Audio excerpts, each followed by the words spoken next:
Hello नमस्कार प्यारे विद्यार्थियों, टारगेट हब 2.0 में आपका स्वागत है, अभिनंदन है। अपन पढ़ रहे थे एक्सेल डेसवर्क मैथ सब्जेक्ट की, जिसमें हमने 2 मॉडल पेपर कंप्लीट कर लिए हैं। वो क्लासें अगर आपने नहीं देखी है तो इस क्लास के डिस्क्रिप्शन बॉक्स में उसका लिंक मिल जाएगा, वहां से आप अच्छे से क्लासों को देख सकते हैं। एक हमने इसकी प्लेलिस्ट बना रखी है, उसमें सारी क्लासें कंटिन्यू आ रही हैं। अगर आपने अभी तक चैनल को सब्सक्राइब नहीं किया तो चैनल को सब्सक्राइब करके जो पास में बेल आइकन है उसको जरूर दबाएं, ताकि प्रत्येक क्लास का आपको नोटिफिकेशन मिलता रहे। आज की क्लास में अपन शुरू करने जा रहे हैं मॉडल पेपर नंबर 3। इस क्लास में इसका पहला पार्ट कंप्लीट करेंगे, इसके बाद में नेक्स्ट क्लास में इसको सेकंड पार्ट कंप्लीट करेंगे। अगर आप चैनल पे नए हैं तो चैनल को सब्सक्राइब करके जो पास में बेल आइकन है उसको जरूर दबा लें, ताकि प्रत्येक क्लास का नोटिफिकेशन मिलता रहे। और अगर आपने अभी तक टारगेट हब एप्लीकेशन को डाउनलोड नहीं किया है तो टारगेट हब एप्लीकेशन को डाउनलोड जरूर कर लें।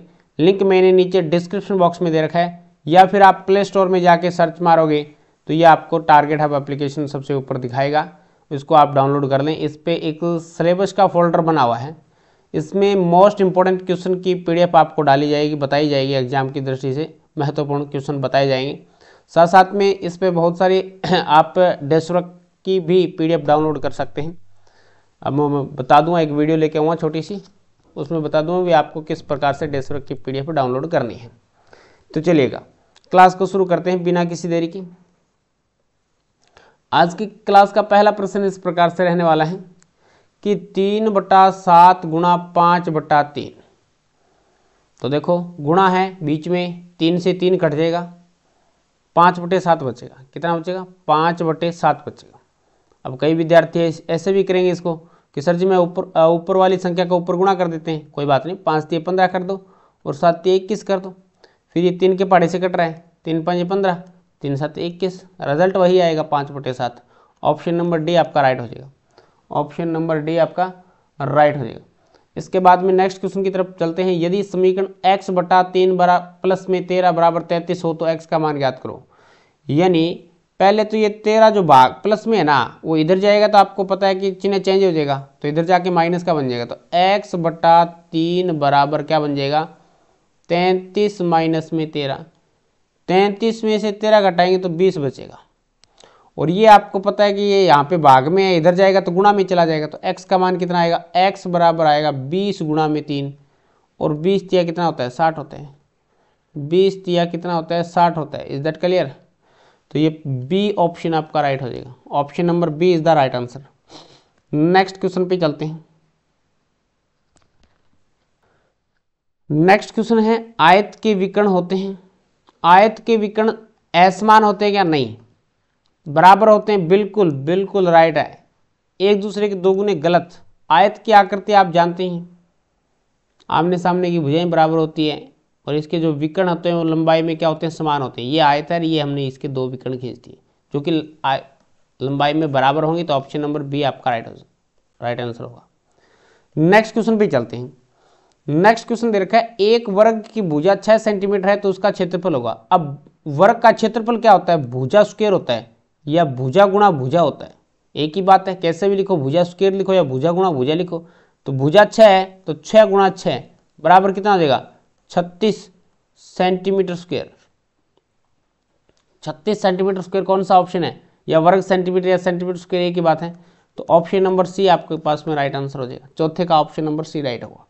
नेक्स्ट है, 3600 को किस छोटी से छोटी संख्या से भाग करें कि भागफल एक पूर्ण घन हो जाए। भागफल एक पूर्ण घन हो जाए। तो अपन क्या करते हैं? 3600 के अभाज्य गुणनखंड कर लेते हैं। 3600 के अभाज्य गुणनखंड करते हैं। देख तो यहां से 3600 के अभाज्य गुणनखंड करेंगे तो यहां पे आप लिखोगे 2 का भाग चला जाएगा 1800 आ जाएगा, फिर 2 का भाग चला जाएगा 900 आ जाएगा, 2 का भाग चला जाएगा 450 आ जाएगा, फिर 2 का भाग चला जाएगा क्योंकि 0 है तो 2 का भाग दोबारा चला जाएगा। 2 का भाग जाएगा तो ये आपके पास में 225 आएगा। अब 2 का भाग नहीं जाएगा, अब 3 का भाग चला जाएगा। क्या? 3 का चला जाएगा, ठीक है। 7 × 21 75 आएगा। अब 3 का भाग चला जाएगा तो 15 × 5 = 75, फिर 3 का भाग चला जाएगा 5 आएगा, फिर 5 का भाग चला जाएगा 1 आएगा। अब देखो इसमें पूर्ण घन की बात कर रहा है तो 3 संख्या के पेयर बन रहे क्या? 3 संख्या के यहाँ पे पेयर बन गए, 3 संख्या के यहाँ पे पेयर बन गए और 3 संख्या के यहाँ पे पेयर बन गए। Is that clear? एक देखना यहाँ से 75 में 3 का भाग दोगे ना तो 15 नहीं आएगा, कितना आएगा बताइए? 25 आ जाएगा। तो यहाँ से ये थोड़ा सा मिसप्रिंट हो गया, मैं दोबारा लिख देता हूँ इसको। 3 का भाग दोगे तो 25 आएगा, क्योंकि 25 तिया 75 होते हैं, 15 5 75 होते हैं, ठीक है। तो 25 तिया 75 आ जाएगा। अब इसमें 3 का भाग नहीं जाएगा, अब 5 का जाएगा। 5 का जाएगा तो 5 5 25, फिर 5 का जाएगा तो 5 एकम 5। इसका मतलब इसका त्रिक बन गया, एक त्रिक कंप्लीट हो गया, बाकी त्रिक बनाए नहीं, बाकी त्रिक बनाए नहीं, न तो 3 का त्रिक बना, न 5 का त्रिक बना, न आगे 2 का त्रिक बना। तो अपन इसका मल्टीप्लाई कर लेते हैं फिर। 5 5 25, जिसका त्रिक नहीं बना उन संख्या का मल्टीप्लाई कर लेते हैं, उसका फिर हमें भाग करना पड़ेगा। तो 5 5 25 और 25 तिया 75, 75 तिया 225 और 225 दूनी 450। तो कितना बच गया? 450 बच गया। यानी 450 का अगर अपन 3600 में भाग कर देते हैं तो वह एक पूर्ण घन संख्या प्राप्त हो जाती है। तो ऑप्शन नंबर डी आपके पास में राइट हो जाएगा। जिसका त्रिक नहीं बनेगा उन संख्या का आपस में मल्टीप्लाई करके दी गई संख्या में भाग करेंगे, ठीक है। पूर्ण घन की बात करें तो त्रिक की बात करेंगे। अगर पूर्ण वर्ग की बात करता है तो अपन क्या कर लेते, यहाँ पे 2 2 संख्या का पेयर बना लेते हैं। लेकिन पूर्ण वर्ग तो ये 3600 है बिल्कुल पहले से ही है। लेकिन अगर ऐसा क्वेश्चन आ जाता, कोई और संख्या दे देता आपको, तो अगर पूर्ण वर्ग की बात करता तो 2 2 संख्या के पेयर बनाते, जोड़े बनाते।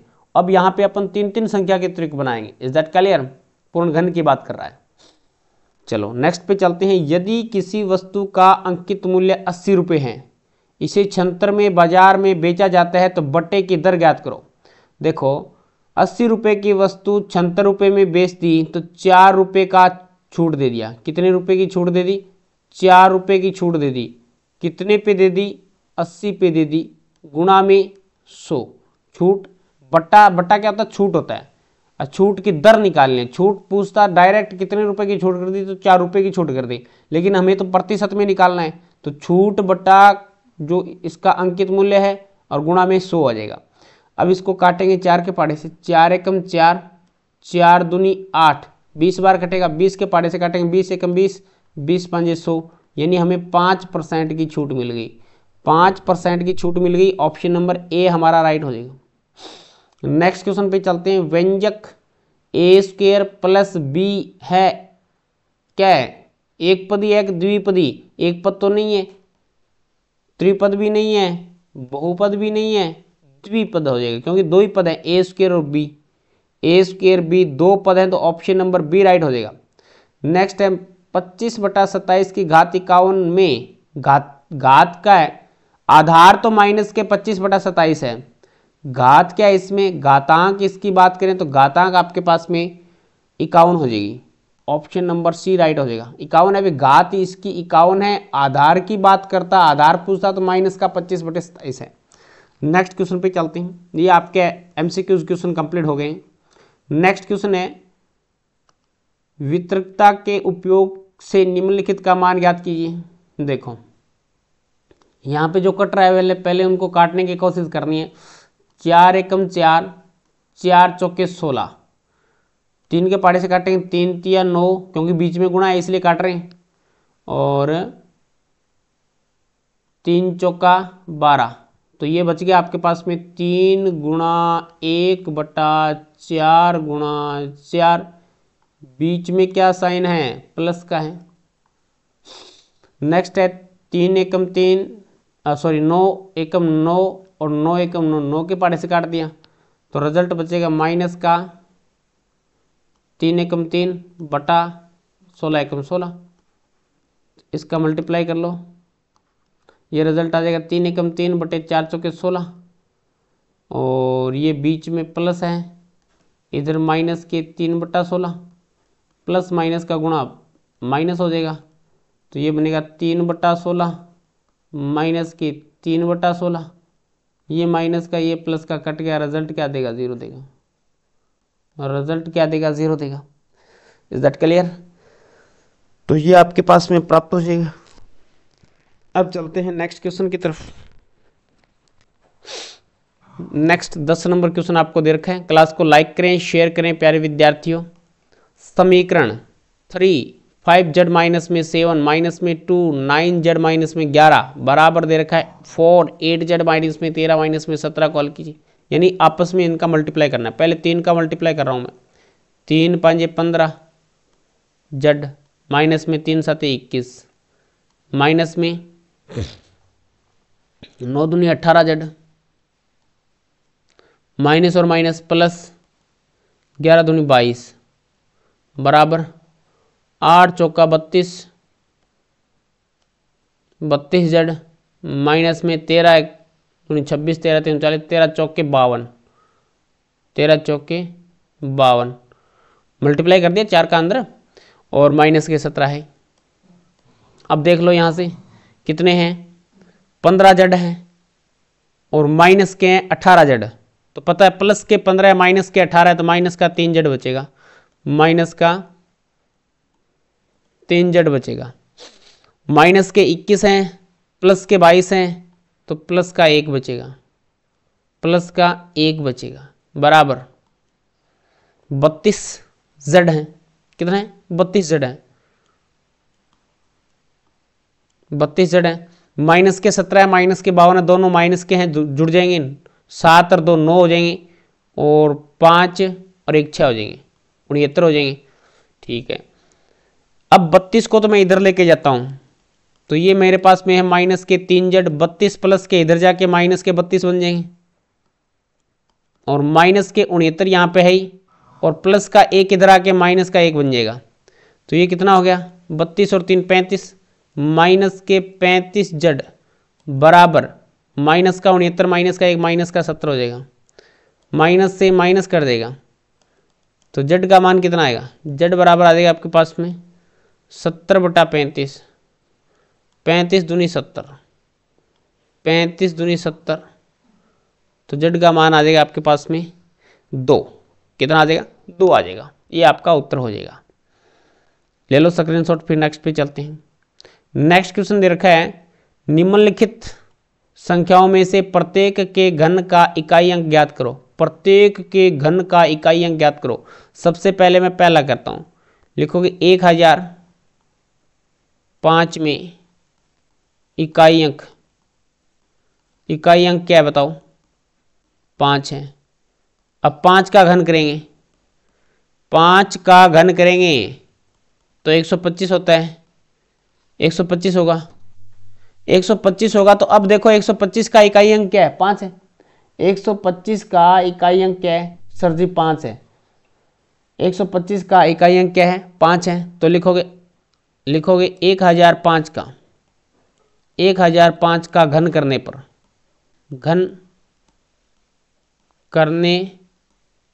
पर इकाई अंक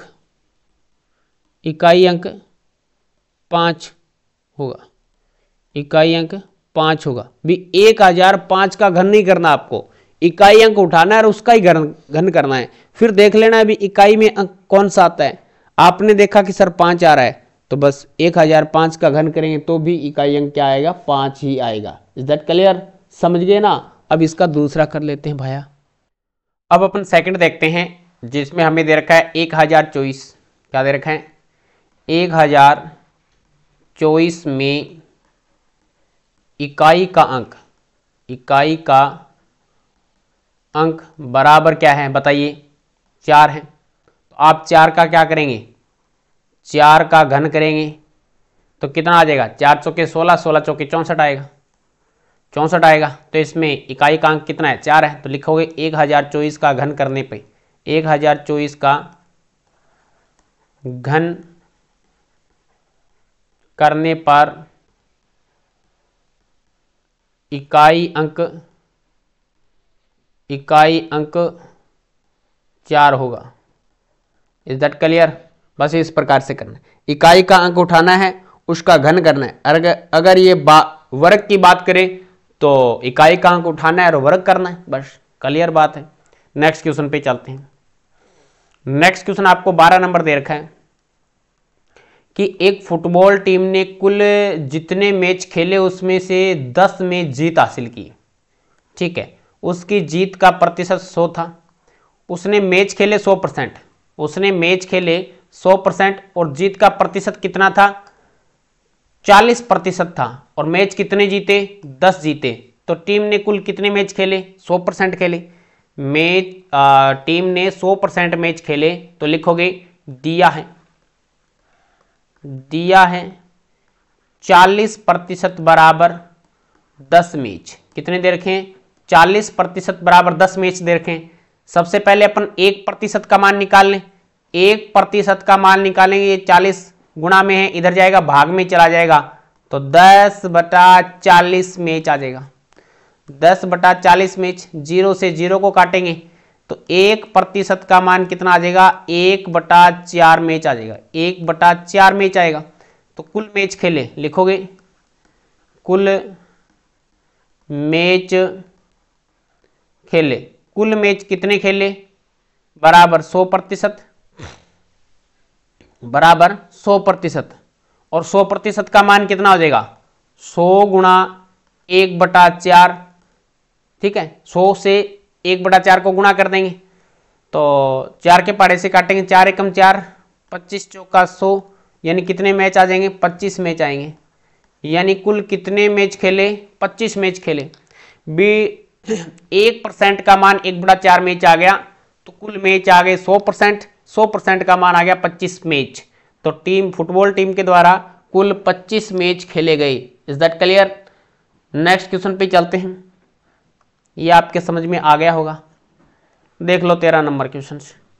सत्य असत्य पे टिक मार करना है, कारण नहीं बताना। बेटा ध्यान से रखना, कई बच्चे पूछते हैं कि सर कारण बताना क्या है। देखो इस पे सीधा टिक मार पूछ रखा है, सीधा टिक मार पूछ रखा है, सीधा टिक मार ही करना है। Is that clear? नेक्स्ट है पहला क्वेश्चन इसका, a/b की घात m का मान b/a की घात m। देखो इसका मतलब क्या हो गया? ये भाई साहब पूछ रहा है हमसे, थोड़ा सा मैं ऊपर ही कर देता हूं, ऊपर जगह पड़ी है हमारे पास। ये पूछ रहा है कि a की घात m/b की घात m है। होल पावर को ऐसे लिख सकता हूं। अब मैं b की घात ऊपर लेके जाऊंगा तो माइनस बन जाएगा, और a की घात नीचे लेके आऊंगा तो माइनस बन जाएगा। सीधी सी बात है, ऊपर नीचे करेंगे तो घात माइनस में हो जाएगी, प्लस में है तो, और प्लस माइनस में है तो प्लस में हो जाएगी, यानी चिन्ह चेंज हो जाते हैं। मैं इसको लिख सकता हूं b/a की घात -m। होल पावर लिख सकता हूं ना? बिल्कुल, यही बात इसने बोल रखी है, तो ये तो बात सत्य होगी, ये तो बात सत्य होगी। नेक्स्ट है 3 की घात दे रखी है, आधार समान होने पे घातें जुड़ जाती है। 3 की घात 2 दे रखी है, माइनस के 5 दे रखी है, प्लस के 6 दे रखी है। आधार समान होने पे घातें जुड़ जाती है, ध्यान रखना ये बात। तो प्लस प्लस को जोड़ लेते हैं, 6 और 2 कितने हो जाएंगे? 8 हो जाएंगे। 3 की घात 8 माइनस में है 5, यानी 3 की घात 3 बचेगी। 3 की घात 3 बचेगी। ये बात एकदम बिल्कुल राइट है, बिल्कुल सत्य बात है। Is that clear? Next question पे चलते हैं। 1/3 आपको दे रखा है, 1/3 की घात -1 है, तो मैं इसको लिख सकता हूं ना 3/1 की घात +1 माइनस बीच में माइनस है, कोई बात नहीं। 1/4 की घात -1 है, तो मैं इसको लिख सकता हूं 4/1 की घात +1 हो जाएगी। यानी घात को मैंने प्लस बना दिया तो ऊपर नीचे चेंज हो जाएगा, ऊपर वाला नंबर नीचे आएगा, नीचे वाला ऊपर चला जाएगा, और इसकी पावर है -1, इसकी पावर है -1। अब ये रिजल्ट अंदर बचेगा आपके पास 3 माइनस में 4, 3/1 3 रहेगा, 4/1 4 ही रहेगा, तो -1 है। यानी 3 में से 4 घटाओगे तो -1 आएगा। -1 की घात -1 है, इसका मतलब हो गया -1 ही होगा, -1 ही होगा। और ये -1 ही दे रखा है भाई साहब ने, तो ये बात भी क्या हो जाएगी? सत्य हो जाएगी। ये बात भी क्या हो जाएगी? सत्य हो जाएगी। चलो नेक्स्ट पढ़ लेते हैं। इसका मानक रूप हमें बताना है।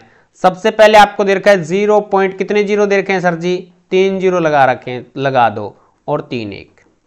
ठीक है, ये दशमलव हटाएंगे तो 3 और 2 5 लगा देंगे, यानी 10 की घात 5 बोल दूं मैं इसको। मैं इसको ऊपर लेके जाऊंगा तो 31 गुणा 10 की घात -5 हो जाएगा। कितना हो जाएगा? -5 हो जाएगा। अब देखो मैं एक अंक के बाद में दशमलव लगाऊंगा, इसका मानक रूप हो जाएगा 3.1 गुणा 10 की घात -4 हो जाएगा, -4 हो जाएगा। -4 कैसे होगा कि एक दशमलव लगाएंगे तो गुणा में 10 हो जाएगा, सीधी सी बात है, गुणा में 10 हो जाएगा। गुणा में 10 होगा तो आपके पास में कितना हो जाएगा, 10 की घात -5 है। अब यहां पे इसने दे रखा है कि 0.31 गुणा 10 की घात -4, नहीं बिल्कुल गलत हो गया। ये तो माइनस का 3 होता तो मान लेते, 0.31 गुणा 10 की घात -3 होता तो इसको सत्य मान लेते, लेकिन ये तो -4 दे रखा है, तो -4 तो इसमें आता है, ध्यान रखना, तो ये असत्य हो जाएगा। नेक्स्ट क्वेश्चन पे चलते हैं। 4 नंबर क्वेश्चन है, बहुभुज रिक्त स्थान की पूर्ति करनी है। समबाहुभुज के प्रत्येक अंतःकोण का मान, प्रत्येक अंतःकोण का मान कितने डिग्री होता है, बताएंगे आप। तो इसमें आपको 2 दे रखे हैं भी, इसमें कौन सा आएगा, पहला आएगा या दूसरा आएगा। तो इसमें पहला आ जाएगा, n- में ये आएगा, ठीक है। और आप चेक करके भी देख सकते हैं ये कैसे आएगा। आप समबाहु त्रिभुज की बात कर लेते हैं जिसमें भुजाओं की संख्या 3 होती है, तो n का मान उसमें 3 होगा। मैं प्रैक्टिकल करवा के दिखा देता हूं आपको। तो यहां से मैं 3 रखता हूं, 3 - 2 गुणा में 180 डिग्री अपॉन में n का मान 3 है, 3 में से 2 घटाएंगे 1 बचेगा, 1 गुणा 180 डिग्री भाग में 3 है, भाग कर दो 60 डिग्री आएगा। आप वैसे जानते भी हैं कि समबाहु त्रिभुज में प्रत्येक कोण 60 डिग्री का होता है, तो इसमें पहला आ जाएगा। इसमें कौन सा आएगा, ये पहला आ जाएगा, दूसरा नहीं आएगा, ठीक है। आप थोड़ा सा प्रैक्टिकल कर भी देख सकते हैं। अगर आपके समझ में न आए और ध्यान में न रहे कि इसमें से कौन सा आने वाला है, तो आप क्या करेंगे, थोड़ा प्रैक्टिकल कर लेंगे। आपको पता है कि समबाहु त्रिभुज में प्रत्येक कोण 60 डिग्री का होता है, तो इसमें आप चेक कर लेंगे किससे 60 डिग्री आता है, उसके बाद में आपको इसके अंदर रखना है।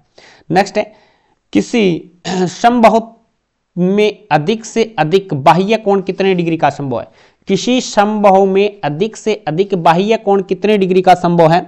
तो आप जानते हैं कि समबाहु त्रिभुज में हमने अंतःकोण 60 डिग्री का निकाला है।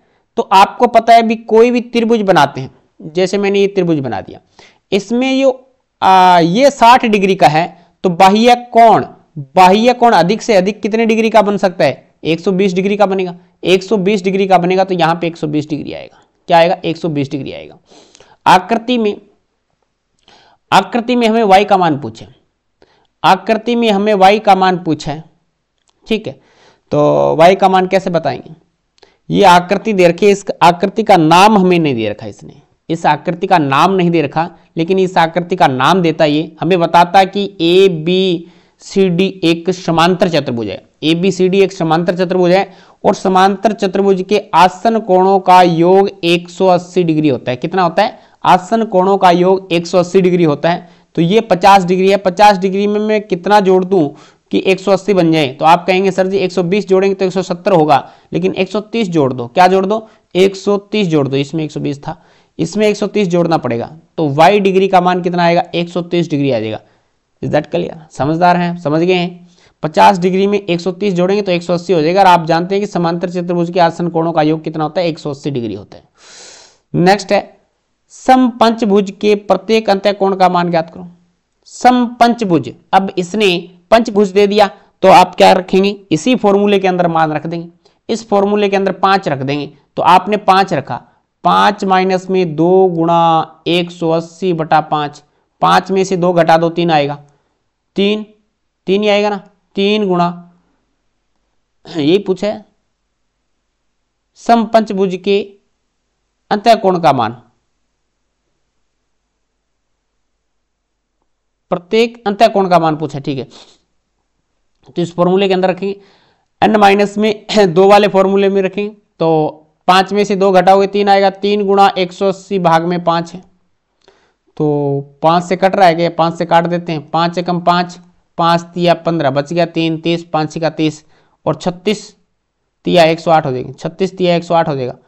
तो कौन सा आएगा, 108 आ जाएगा, यहाँ पे 108 आ जाएगा। बिल्कुल, इज दैट क्लियर, बात समझ में आई आप लोगों की। नेक्स्ट क्वेश्चन पे चलता हूँ। नेक्स्ट क्वेश्चन दे रखा है खंड ए का खंड ब से मिलान करना है। खंड ए का खंड ब से मिलान करना है। तो पहला दे रखा है, सारे अपन सोल्व आउट करके देखेंगे। ये पहला दे रखा है, इसका मैं कैलकुलेट कर लेता हूं। 2 का गुणा इसके साथ में करना है पहले, फिर इसके साथ में भी करना है। इसी प्रकार से 5 का गुणा इसके साथ में करना है और 5 का गुणा ऐसे करना है। मैं एरो बना के आपको समझाने की कोशिश कर रहा हूं, आपको एग्जाम में एरो नहीं लगाने, इस प्रकार से तीर तार कुछ नहीं लगाने। 4 दूनी 8, एक्स गुणा एक्स क्या हो जाएगा, एक्स गुणा एक्स क्या हो जाएगा बताइए मेरे को, एक्स की स्क्वायर हो जाएगा। और 2 तिया 6, लेकिन माइनस का 3 है तो माइनस का बन जाएगा, 2 तिया 6 एक्स हो जाएगा। प्लस में 4 पंजे 20, प्लस में 4 पंजे 20 एक्स, माइनस में 5 तिया 15 है, तो ये रिजल्ट आएगा 8 एक्स की स्क्वायर, प्लस में 8 एक्स की स्क्वायर, प्लस के 20 है माइनस के 6 है तो प्लस के 14 बचेंगे, 14 एक्स माइनस के 15। Is that clear? बिल्कुल आप लोगों के समझ में आया होगा। तो ये पहला जाएगा तीसरे में, पहला जाएगा तीसरे में। ये आपके पास में कितना बनेगा, वैसे देखते ही पता लग जाना चाहिए आपको, देखते ही पता लग जाना चाहिए कि 3x का गुणा x के साथ में करेंगे तो 3x की स्क्वायर बनेगा। और 3x की स्क्वायर कहां पे दिखाई दे रहा है, इसमें दिखाई दे रहा है। तो आगे आपको निकालने की आवश्यकता नहीं, अगर निकालना चाहते हैं तो पूरा निकाल लो, कोई दिक्कत नहीं। गुणा करते हैं, चलो मैं करवा देता हूं, फिर कहोगे सर ने करवाया नहीं। ये बन जाएगा आपके पास में 3x की स्क्वायर, माइनस में 8 या 24 एक्स हो जाएगा। और फिर मैं करता हूं -4 का गुणा दोनों के साथ में करता हूं, माइनस के 4x और माइनस माइनस प्लस के 8 चौके 32। तो ये रिजल्ट आएगा आपके पास में 3x की स्क्वायर, माइनस के 24 माइनस के 4 माइनस के 28 हो जाएंगे, 28x प्लस में आ जाएगा 32। बिल्कुल बिल्कुल आप देख पा रहे हैं, सेम का सेम वही रिजल्ट आया। नेक्स्ट है 2.5 का 2.5 के साथ में करेंगे तो 6.25 आएगा। और 6.25 किस में है सर जी, इसमें है। 6.25 किस में है, इसमें है, क्योंकि एक बार माइनस में है एक बार प्लस में। आप जानते हैं एक बार प्लस में एक बार माइनस में होता है तो उसको ए स्क्वायर माइनस में बी स्क्वायर लिखते हैं बाबू, ए स्क्वायर माइनस में बी स्क्वायर लिखते हैं। क्या बात समझ में आई? हाँ बिल्कुल आ गई सर जी, बहुत बढ़िया बात। नेक्स्ट कौन बचा है, जो इसमें चला जाएगा। नेक्स्ट कौन बचा है, वो इसमें चला जाएगा। 2xy है 3xy है तो 2 तिया 6 एक्स स्क्वायर वाई स्क्वायर, बिल्कुल ये इसमें चला जाएगा। इस प्रकार से आपको मिलान करना है। नेक्स्ट क्वेश्चन पे चलते हैं, नेक्स्ट क्वेश्चन पे चलते हैं। एक थैले में 4 लाल गेंदे हैं, 2 पीली एक समान गेंदे हैं। थैले के अंदर से बिना देखे एक गेंद निकाली जाती है, एक लाल गेंद प्राप्त करने की प्रायिकता है। क्या यह एक पीली गेंद प्राप्त करने की प्रायिकता से अधिक है या कम है, ये आपको बताना है। तो दोनों की अपन देख लेते हैं, दोनों की देख लेते हैं कितनी कितनी है। कुल गेंद लिख लो, कुल गेंद कितनी हो जाएगी, 4 + 2 = 6, जिसमें रेड तो कितनी है 4 है और येलो पीली कितनी है 2 है। ठीक है, अब लिखोगे लाल गेंद आने की, लाल गेंद आने की प्रायिकता, आने की प्रायिकता बराबर कितनी हो जाएगी, अनुकूल परिणाम बटे कुल परिणाम होता है। फॉर्मूला होता है अनुकूल परिणाम बटे कुल परिणाम। अनुकूल परिणाम कितने हो जाएंगे, अनुकूल परिणाम तो लाल गेंद कितनी है 4 है और कुल परिणाम 6 है, 2 के पारे से काटेंगे, 2 दूनी 4 2 तिया 6 हो जाएगी। अब लिखोगे पीली गेंद आने की प्रायिकता, पीली गेंद आने की प्रायिकता बराबर अनुकूल परिणाम बटे कुल परिणाम। अनुकूल परिणाम कितने 2, कुल परिणाम कितने 6, 2 एकम 2 2 तिया 6 1/3 हो जाएगा। तो अब इसने पूछा है कौन सी प्रायिकता अधिक है, कौन सी प्रायिकता अधिक है। तो 2/3 ज्यादा है या 1/3 ज्यादा है, तो लिखोगे लाल गेंद आने की प्रायिकता पीली गेंद प्राप्त करने की प्रायिकता से अधिक है। Is that clear? तो लिखोगे लाल गेंद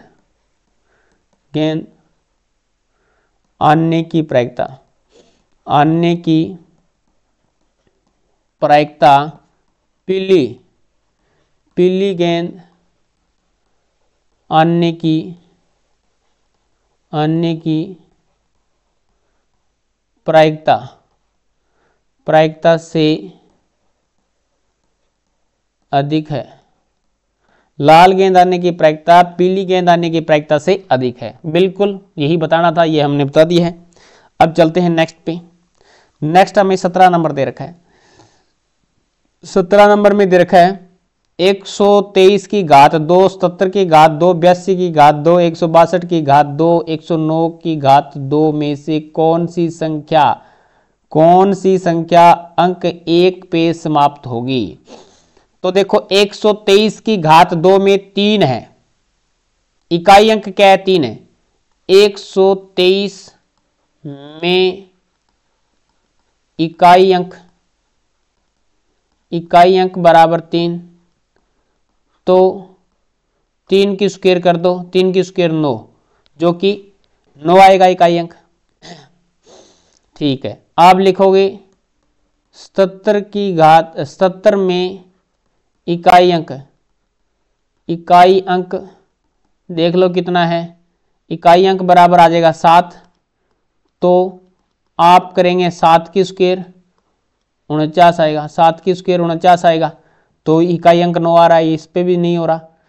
82 में देखो में इकाई अंक 2, तो 2 का वर्ग कर दो, 2 दूनी 4 आएगा। 161 में इकाई अंक बराबर 1, तो 1 का वर्ग 1, ये 1 पे समाप्त होगा। और 109 में चेक कर लो, 109 में इकाई अंक बराबर 9, और 9 का नहीं, सॉरी 9 है, तो आप क्या लिखेंगे, 9 का वर्ग होता है 81, तो लिखोगे यहाँ 161 का वर्ग और 109 का वर्ग ही 161 का वर्ग और 109 के वर्ग ही के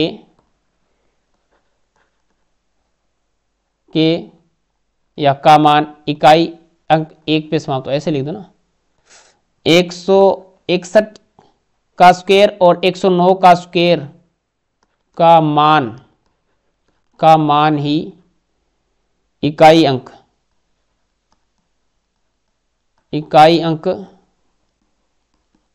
1 पर समाप्त होगा। Is that clear? आपको पता चल गया भी किस किस का जो रिजल्ट है वो 1 पे समाप्त होगा। ठीक है, बाकी सारे 9, 9, 4 पे समाप्त हो रहे हैं, ये 2 ही हैं जो इकाई अंक 1 पे समाप्त हो रहे हैं। नेक्स्ट क्वेश्चन पे चलते हैं। नेक्स्ट क्वेश्चन है, एक समबाहुभुज की भुजाओं की संख्या ज्ञात कीजिए यदि इसका प्रत्येक अंतः कोण 165 डिग्री का है। अंतः कोण 165 डिग्री का है, तो बाह्य कोण देखो, बाह्य कोण निकालोगे तो 180 डिग्री में से आपको घटाना पड़ेगा 165 डिग्री। 165 डिग्री घटाओगे तो 15 डिग्री आएगा। तो लिखोगे समबाहुभुज में समबाहुभुज की संख्याएं, समबाहुभुज में भुजाओं की संख्या बराबर हो जाएगा 360 डिग्री बटा 15 है, तो 15 दूनी 30 बच गया 6 60, 15 चौके 60, 24 भुजाएं कितनी आएगी, 24 भुजाएं आ जाएगी। Is that clear?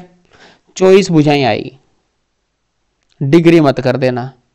भुजाओं की संख्या पूछिए, समबाहुभुज में भुजाओं की संख्या, भाई साहब ध्यान रखना है इसका। नेक्स्ट क्वेश्चन पे चलते हैं। पहले बाह्य कोण निकालना पड़ता है ना, फॉर्मूला क्या होता है, 360 बटे बाह्य कोण होता है, 360 बटे बाह्य कोण होता है। आंतरिक कोण दे रखा था, हमने बाह्य कोण निकाल लिया है। 8000 का 2 वर्ष के लिए 5% दर से चक्रवर्ती ब्याज ज्ञात करो। ब्याज वार्षिक संयोजित होता है, तो चक्रवर्ती ब्याज का जो फॉर्मूला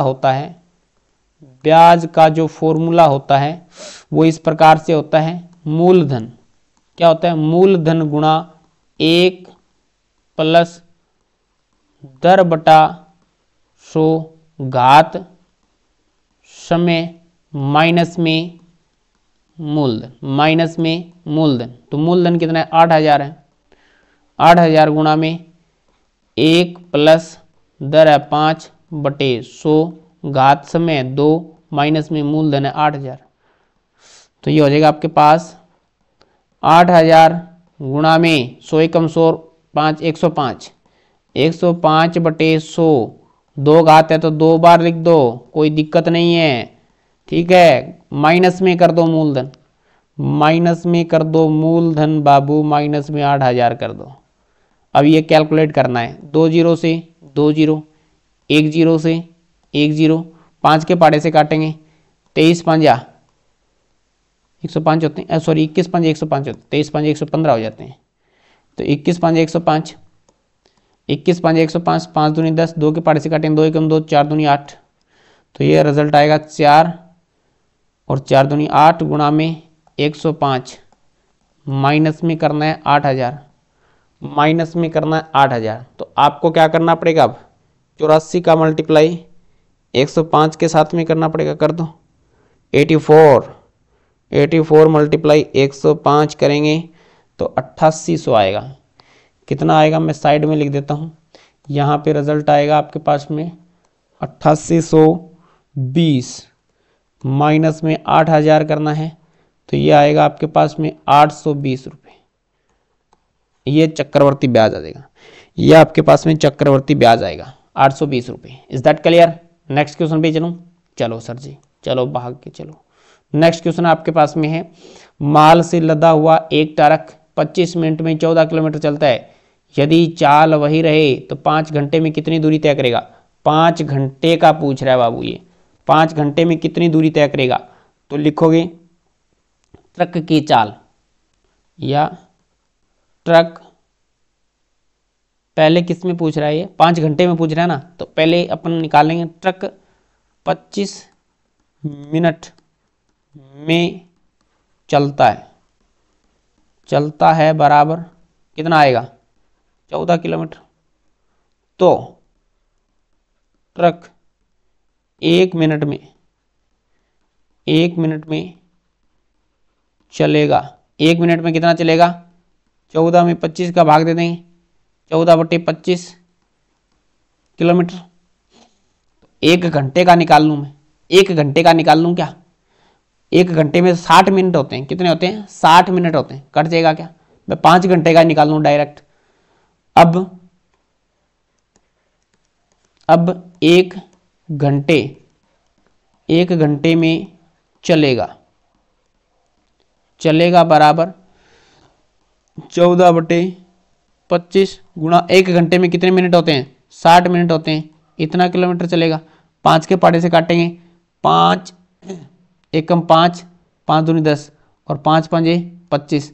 तो ये रिजल्ट आ जाएगा आपके पास में 14 गुणा 12 बटे 5 गुणा में कुछ नहीं, गुणा में तो कुछ नहीं है, तो क्यों लिख रहे हो, किलोमीटर लिखो ना डायरेक्ट, किलोमीटर।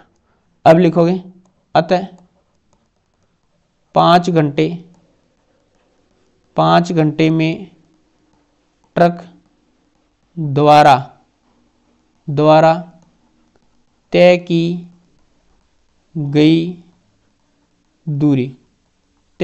दूरी बराबर कितना आ जाएगा, 14 गुणा 12 बटे 5 गुणा में 5, 5 से 5 कट जाएगा, 5 से 5 कट जाएगा।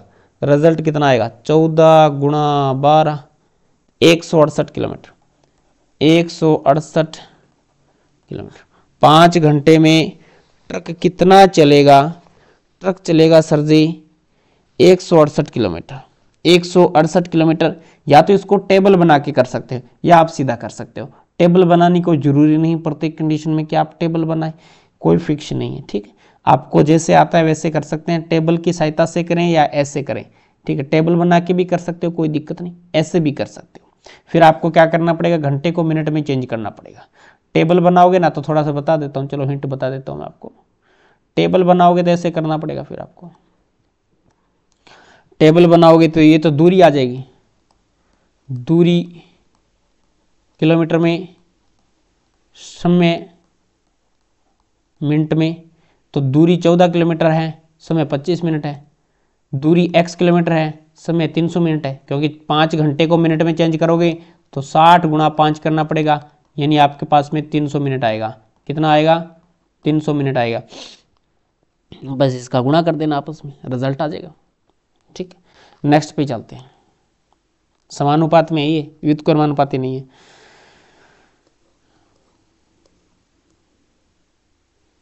नहीं, एक मिनट, मैंने क्या बोला था? इसमें समानुपाती है।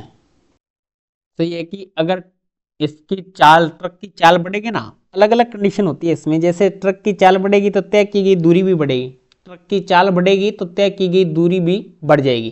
तो ये इस तरीके से समानुपाती है। और समय के आप प्रतिलोमानुपाती भी मान सकते हैं चाल को, क्योंकि चाल बढ़ेगी तो समय कम लगेगा, तो एक दूसरे के प्रतिलोमानुपाती भी अलग अलग कंडीशन के हिसाब से अलग अलग है। नेक्स्ट पे चलता हूँ मैं 21 नंबर पे। इसमें आपको उत्तर की जांच भी करनी है, टी का मान भी निकालना है। तो 5t इधर है, 3t इधर आएगा तो माइनस का 3t बन जाएगा, बराबर माइनस का 3 इधर जाके प्लस का 3 बनेगा, और माइनस के 5 यहाँ पे है। 5 में से 3 घटाओगे 2t बचेगा, 2t बराबर 3 माइनस 5 यानी माइनस के 2 आ जाएगा। तो t का मान कितना आएगा? माइनस के 2/2। तो ये t का मान कितना आएगा? t का मान आएगा माइनस का 1। t का मान आएगा माइनस का 1। आंसर आ गया, क्योंकि 2 गुणा में था, भाग में चला गया, 2 से 2 कट जाएगा, -1 आएगा। अब उत्तर की जांच करेंगे। उत्तर की जांच, क्लास को लाइक करें, शेयर करें। अगर आप चैनल पे नए हैं तो चैनल को सब्सक्राइब जरूर करें प्यारे विद्यार्थियों। ठीक है, LHS 5t माइनस में 3, तो t का मान -1 रख दिया, 5 गुणा -1 -3, तो ये रिजल्ट आएगा आपके पास में माइनस के 5 माइनस का 3, तो रिजल्ट आएगा माइनस का 8। कितना आएगा? माइनस के 8।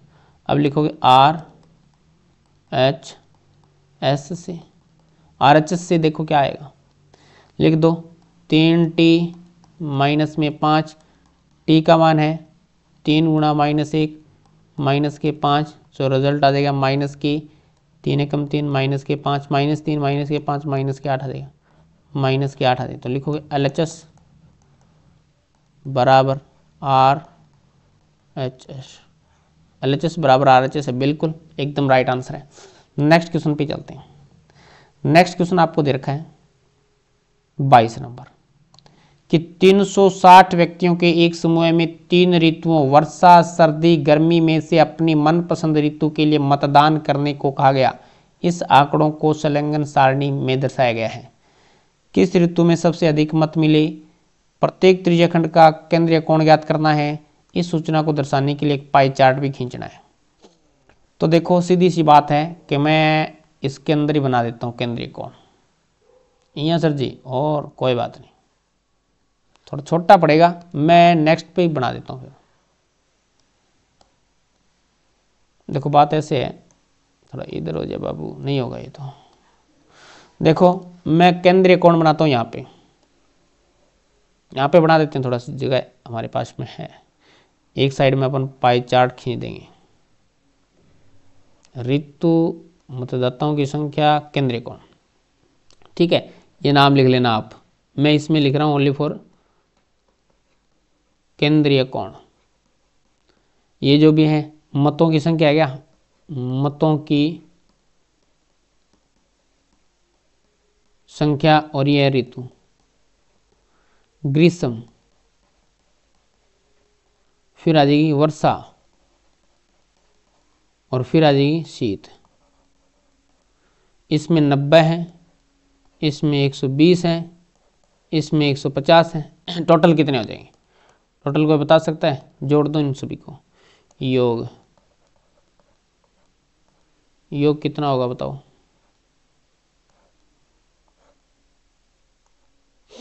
योग जोड़ोगे तो 0, 5 2 7 7 9 16 और 3 360 आ जाएगा। टोटल कितना आएंगे?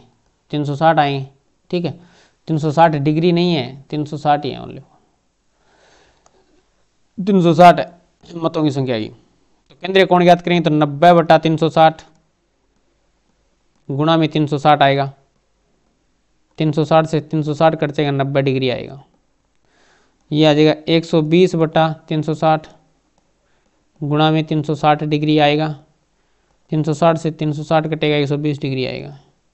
और ये आ जाएगा 150/360 गुणा में 360 डिग्री आएगा। 360 से 360 कटेगा, 150 डिग्री आएगा। 150 डिग्री आएगा। अब बनाएंगे इसका पाई चार्ट। पाई चार्ट बनाएंगे तो सबसे पहले अपन बनाएंगे 90 डिग्री का। आ लीजिए जी 90 डिग्री, ठीक है, ये ग्रीसम आ गया। इसके बाद में 120 का करोगे तो यहाँ पे 90 हो जाएगा, थोड़ा इधर कर दो, ये कर दो 120 डिग्री का।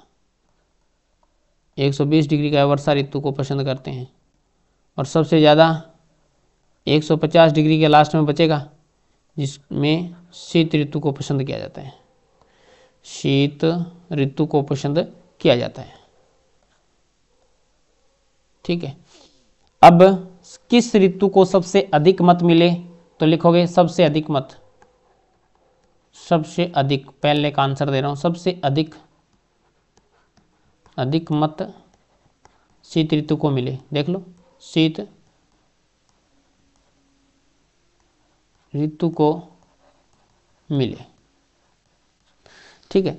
सब प्रत्येक त्रिज्याखंड के केंद्रीय कोण का मान बता दिया, 90 डिग्री, 120 डिग्री, 150 डिग्री। इस सूचना को पाई चार्ट में भी हमने रिप्रेजेंट कर दिया। तो इस प्रकार से हमने 22 क्वेश्चन कंप्लीट कर लिए हैं तीसरे मॉडल पेपर के। इसके बाद में वो कौन सा चलेगा, नेक्स्ट पार्ट चलेगा, निबंधात्मक क्वेश्चन आ जाएंगे, वो अपन नेक्स्ट क्लास में लेंगे। आज की क्लास में इतना ही। क्लास कैसी लगी कमेंट करके जरूर बताएंगे सारे विद्यार्थी। अच्छी लगी है तो लाइक और शेयर सभी करना भी, इसमें कंजूसी मत करना, ताकि हमारा मोटिवेशन बना रहे, हम अच्छे से अच्छा कंटेंट आप लोगों के लिए लेके आए। कई विद्यार्थियों की ये भी डिमांड है कि हिंदी की डेस्क लेके आइए सामने, तो कोशिश ये रहेगी कि हिंदी की डेस्क भी अपन लेके आएंगे आपके सामने। बाकी एसएसटी की है, साइंस की है, उसका भी सॉल्यूशन लेके आएंगे। तो ज़्यादा से ज़्यादा क्लास को शेयर करें, लाइक करें। चैनल पे नए हैं तो चैनल को सब्सक्राइब जरूर कर लें। चलेगा, आज की क्लास में इतना ही। नेक्स्ट क्लास में मिलते हैं कुछ नए के साथ। जय हिंद, जय भारत।